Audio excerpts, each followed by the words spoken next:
Hello everyone, I'm back with another video. Here in this video we discuss how to set a default GPU for an application in Windows 11. So with that being said, let's get started.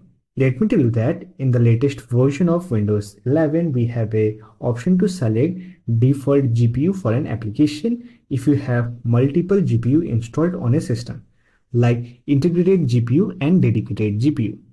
So to set a default GPU for an application, simply open Settings application, then click on System. Now here click on Display. Now scroll down. Here under Related Settings, you will find Graphics option. Simply click on it. Now scroll down and here you will find list of apps and games for which you can set a default GPU. Simply select the application and from the GPU preference drop-down menu, simply select the GPU. From here, you can also enable auto HDR and other optimization for your application.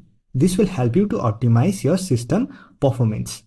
However, if the application is not listed here, you can simply use Add Desktop Application and add Microsoft Store application in this list. For that, simply click on the option and select the application. However, for any reason, if you want to reset the default GPU, then you can simply click on Reset button.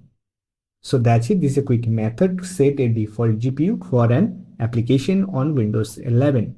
I hope this video was helpful to you. If you found this video helpful, don't forget to hit that like button and subscribe to the channel for more videos like this.